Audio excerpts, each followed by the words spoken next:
everybody. I thought I would pop on and go live again and just kind of update because I had a scheduling mishap with the podcast episode recording this evening, so it might not be coming out this week, but definitely I'm optimistic that we'll have a new release before the end of the month for the Not Engaging Occupational Science podcast. It's renamed to Evolve Living Podcast. The reason I did that is initially I wanted to focus on knowledge translation of occupational science and bring dialogue with engaging occupational scientists for knowledge translation. However, because so few people know what occupational science is, it's not really an active search term.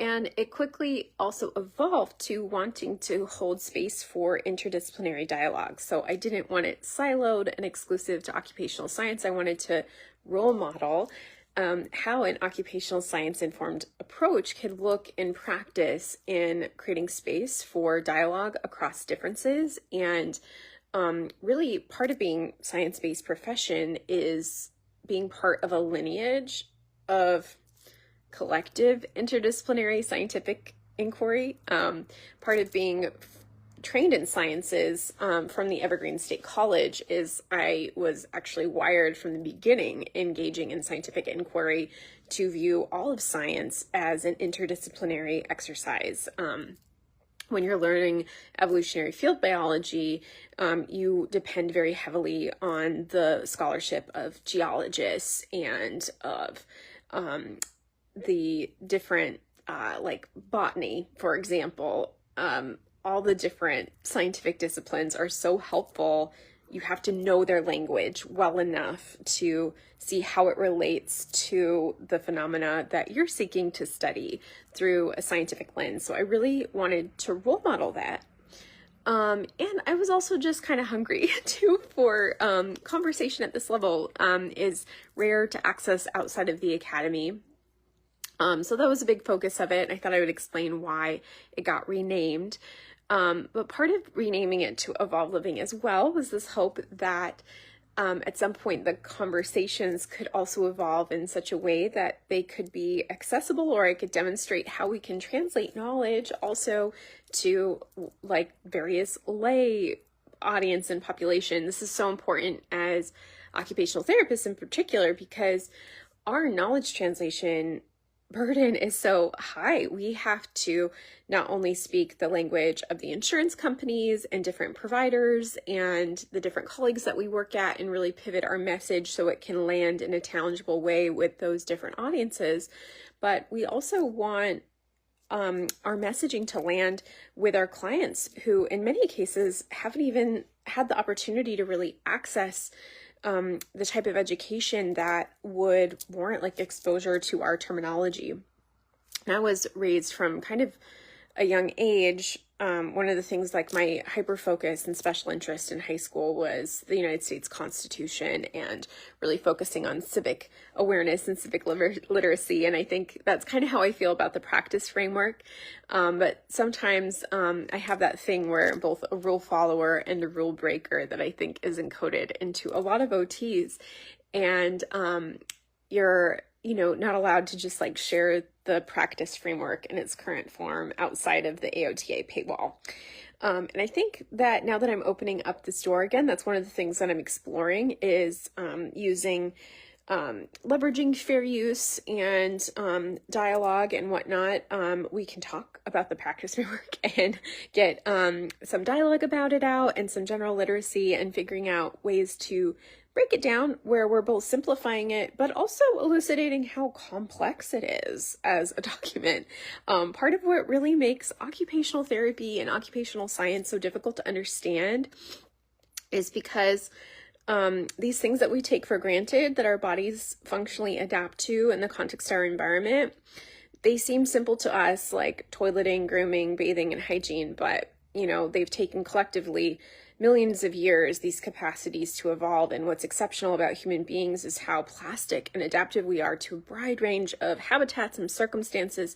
Not only do we adapt to a broad range of habitats, but we adapt to a broad range of circumstances just within our own lifespan. And that's what makes occupational therapists so helpful, is really understanding the lifespan continuum and the various transitions that human beings go through, while also taking into account their subjective experience, which for some reason has been endlessly controversial in relation to biology overall, but human biology in particular. These things get really touchy, which is why I think occupational science is such a gift, to be able to have a language of life-affirming conversations about human evolutions across the lifespan that take into account the phenomena of the individual, while also taking into account the phenomena of the collective and the multiple layers of various systems that we're navigating and mediating through. And with all those questions, with all the different ways that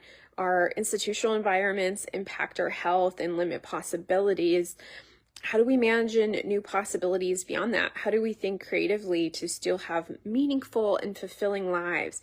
There really is so much space for occupational therapists to be magicians in imagining and creating new possibilities. Every time that we have a systemic challenge is also an opportunity to rise to and hopefully build some collaboration and move across difference.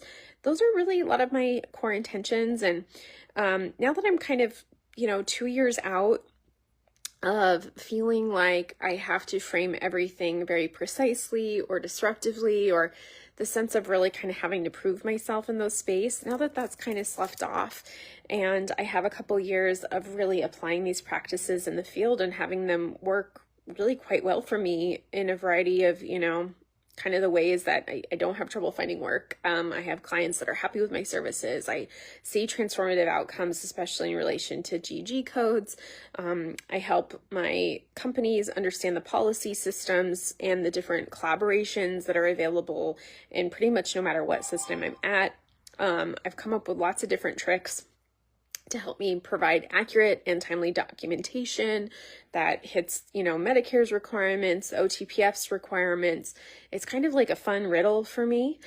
So those are things too that I'm happy to support. And hopefully, for a while I felt exacerbated and I felt stuck. I felt like there was almost like no way that occupational therapists could adopt a more expansive lens of what practice could be.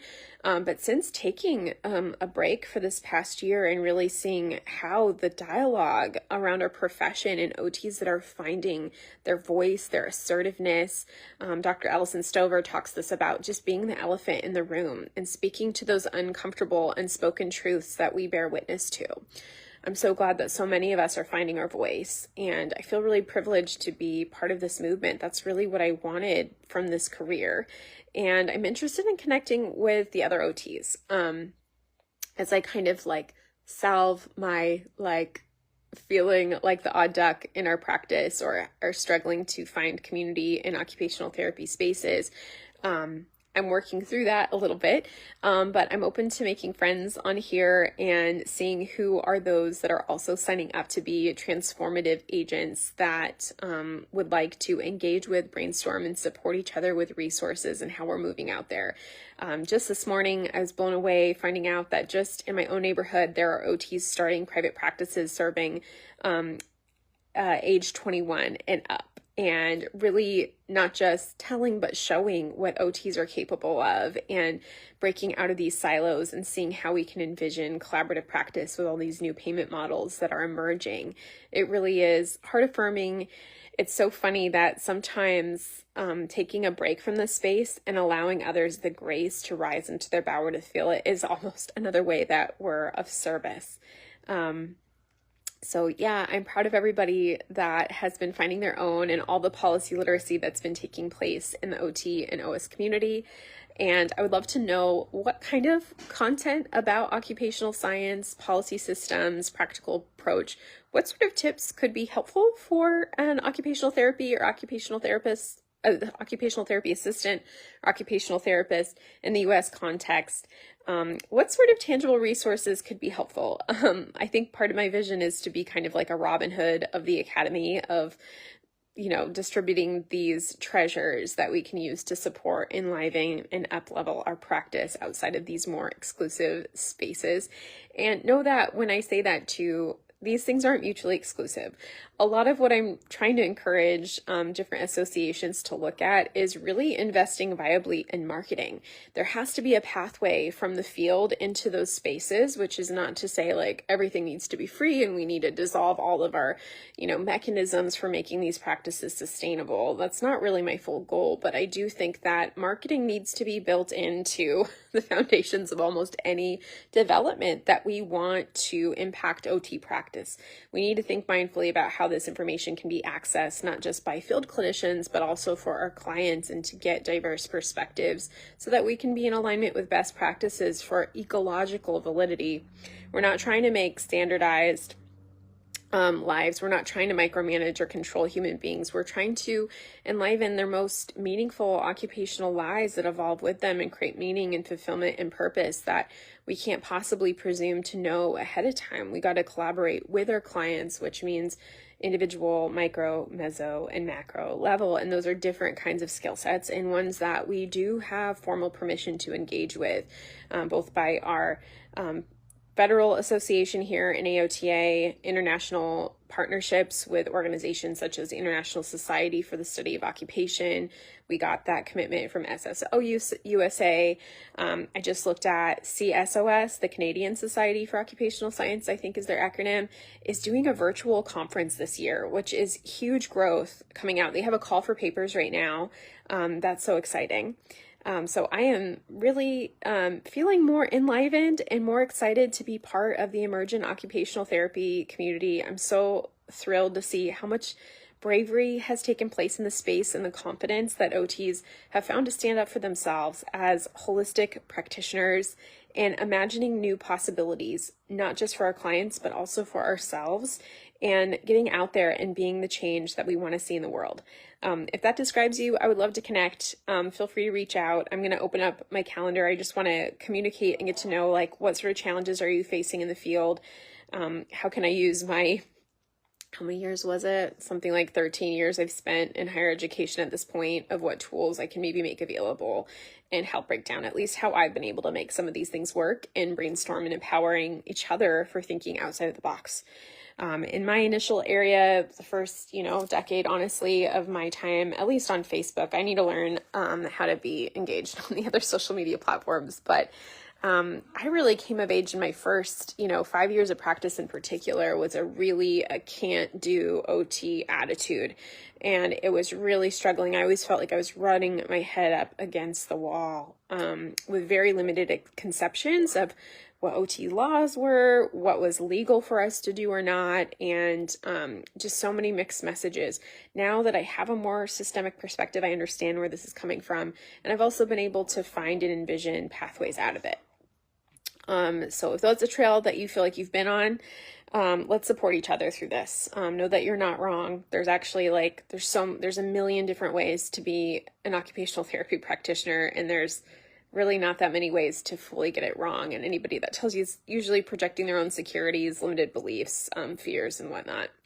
Anyway, thanks for being part of this babble. I'm going to try to do these a little bit more often. And yeah, I'm really affirmed by what the occupational therapy has been working on in my absence. So thank you guys so much, and we'll be in touch.